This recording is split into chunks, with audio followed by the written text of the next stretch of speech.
You know someone who found the perfect love. Too fast, too intense. Messages every hour, gifts for no reason, declarations of love in the second week. You are my soulmate. I've never felt this for anyone. It sounds like a fairy tale, doesn't it? That silver screen romance everyone dreams of living.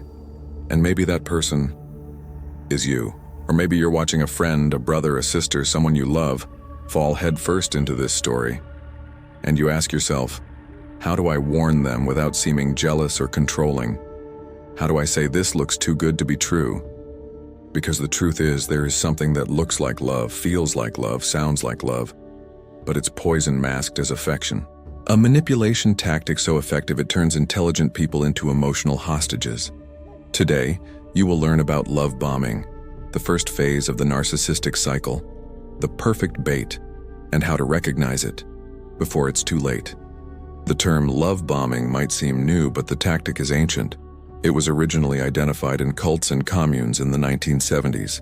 Leaders would use a bombardment of affection, attention, and validation to attract new members.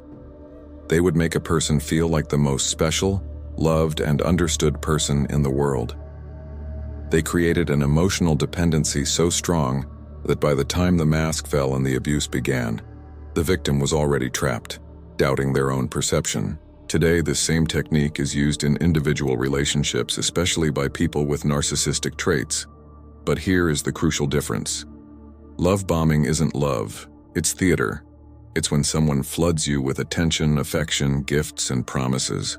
Not because they love you, but because they want something from you. Control, access, emotional dependency. And it works because it taps into something we all crave. To be chosen, to be special, to be loved intensely.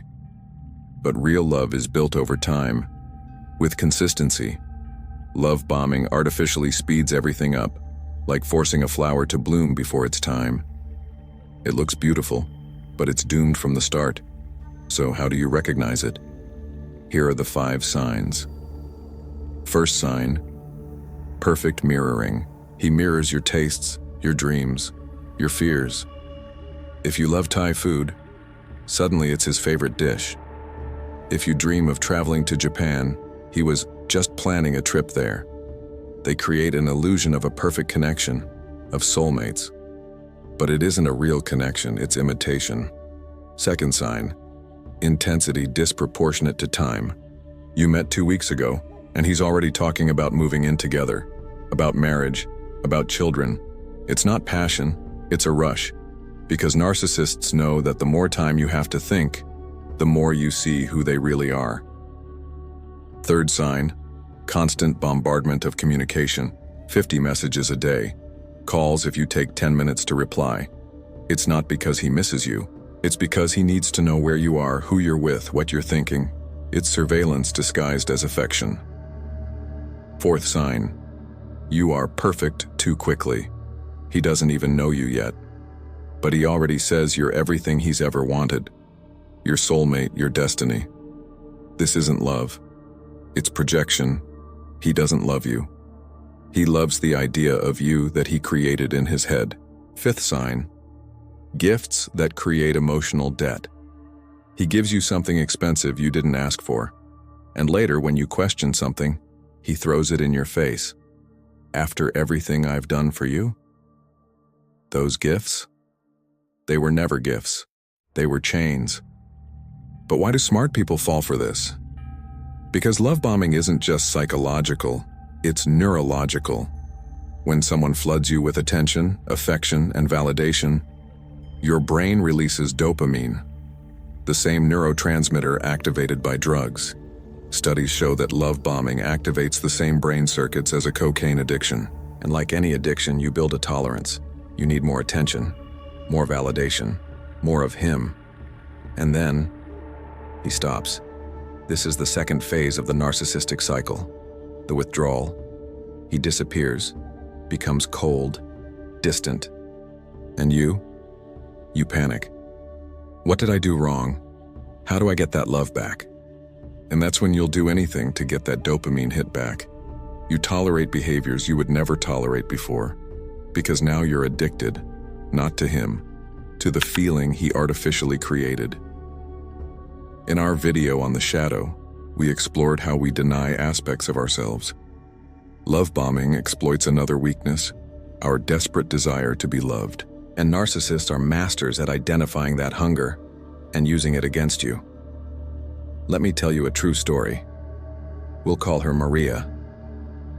Maria, 32, had just gotten out of a 5-year relationship. She was vulnerable, and she met Lucas. Lucas was everything her ex was not: attentive, romantic, present. The first week, he sent good morning texts every day, flowers at her job, expensive dinners. "You're different from everyone I've ever met." He mirrored everything about her: the same movies, the same music, the same dreams. The second week, he said, "I love you." Maria hesitated. Too soon? But he replied, "When you know, you know." The first month, he was already talking about moving in. Why wait if we're perfect for each other? The third month, Lucas changed.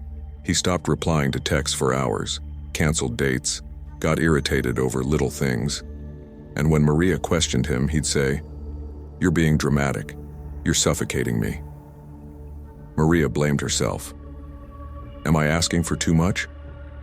She started walking on eggshells, doing everything not to lose him.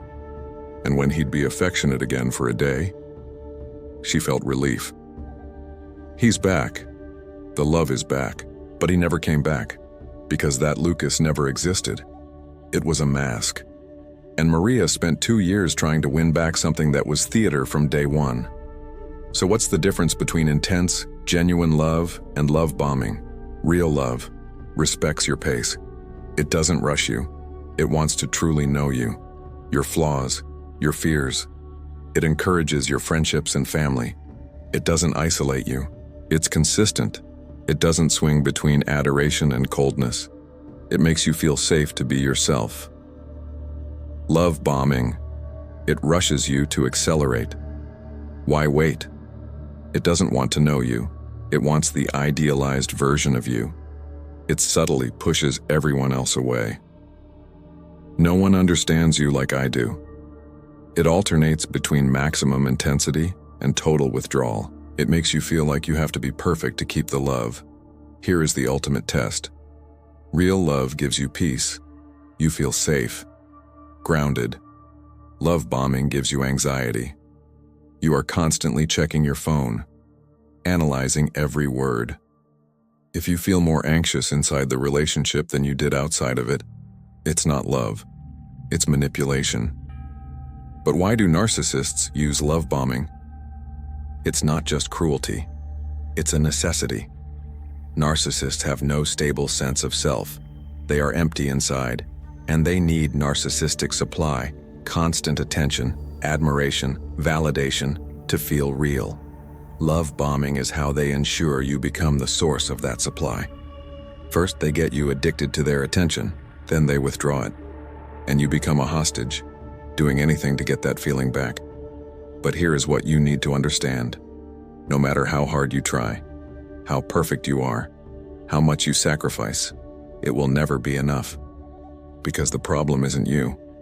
It never was. The problem is they lack the capacity to love. They only know how to take. And when they realize you can't fill their void, because no one can, they discard you and start love bombing the next victim. While you are left wondering, what did I do wrong? The answer, nothing. You can't win a game where the rules change every time you're about to understand them. So how do you get out? First, recognize the pattern. If you are watching this video and feeling a tightness in your chest, that's already a sign. Second, call it what it is. This isn't complicated love. It's not, he has trouble expressing his feelings. It's systematic manipulation. Call it what it is. Third, reconnect with your external reality. Remember the people he pushed you away from, your friends, your family. Reconnect. You need outside voices to validate that you are not crazy. Fourth, no contact, no discussion. Don't say, we need to talk. Simply state, This isn't working for me. Do not contact me again. And block. Narcissists use any opening to pull you back in. Fifth, expect the hoovering. He will come back. Narcissists always return when they lose a source of supply. It will be everything you ever wanted to hear. I've changed. I realize I love you. It's a lie. It's another cycle beginning. Do not fall for it. And sixth, work on yourself. Not to be good enough for the next one, but to understand why you tolerated this. Because love bombing only works on those with an unresolved hunger for validation. Heal that hunger, and you become immune. Love bombing doesn't just happen in romantic relationships. Cult leaders use it. Toxic bosses use it. Even friendships can be a form of love bombing. Any dynamic where someone floods you with disproportionate attention and then uses it to control you. Think of leaders like Jim Jones, Charles Manson, Keith Raniere. They began with mass love bombing. You are special. You were chosen. Here, you are loved unconditionally. And people gave everything, money, family, even their lives, because love bombing exploits the deepest human need, belonging. And when you think you finally found it, you defend it with everything you have, even when everyone around you is screaming that it's a trap. The difference between an abusive relationship and a cult? Only the scale. The mechanism is the same. And this connects to something we explored in our video on Machiavelli. He said that people judge more by appearances than by reality. Love bombing is the perfect appearance, the theater of love. And after you leave, how do you heal? First, understand you weren't stupid, you were human, you wanted love. And someone exploited that. It is not your fault, it was never your fault. Second, stop idealizing what you lost. You didn't lose true love. You lost an illusion, a fantasy, and losing a lie is gaining freedom. Third, reconnect with who you were before. Narcissists make you forget your own identity, your passions, your boundaries. Reconnect, slowly, patiently. Fourth, build real self-love. Not the Instagram self-love of I love myself, but the brutal self-love of I respect myself enough to never tolerate this again. Fifth, learn the signs for the future. Now you know what love bombing is. You will never fall for it in the same way again. You've developed a radar. Use it. And sixth, know that real love exists, but it doesn't arrive as an explosion. It arrives as a construction, brick by brick, day by day. Someone who respects you, who sees you, who doesn't need to control you to love you. And what if you're watching because someone you love is being love bombed? First, you can't save them. Only they can choose to leave. But you can plant seeds. Second, don't attack the partner directly. Saying he's a narcissist will only make her push you away. Because love bombing creates blind loyalty. Instead, ask questions. How do you feel in this relationship? More calm or more anxious? Do you feel like you can be yourself? When was the last time you two talked about your dreams and not just about the two of you? Third, keep the door open. Even if she pulls away, even if she chooses him over you, say, I will be here, always, no judgment. Because when his mask falls, she will need you. And fourth, take care of yourself too. Watching someone you love in an abusive relationship is traumatic. You can't save anyone if you're drowning too. If you've made it this far, you have the knowledge. Love bombing isn't love. It's manipulation. It's theater. It's the bait before the hook. And now you know how to recognize it. Now you know how to leave. Now you know how to heal. If what you're living feels like a movie, ask yourself, is it a romantic comedy or a psychological thriller? Life will offer you explosions of affection again. People who promise the moon and the stars in the first week. But now you have a shield. The ability to ask, why the rush? Real love isn't in a hurry. If this video resonated with you, leave just 2 words in the comments. Never again. And if you know someone who is being love bombed right now, share this video. It could be the warning that saves years of suffering. In the comments, tell me, Have you experienced love bombing? What were the signs you ignored? Your stories save other people. By subscribing to this channel, you join a fortress of minds that are not afraid to see the truth. Even when the truth hurts, go now, and may your boundaries be unbreakable.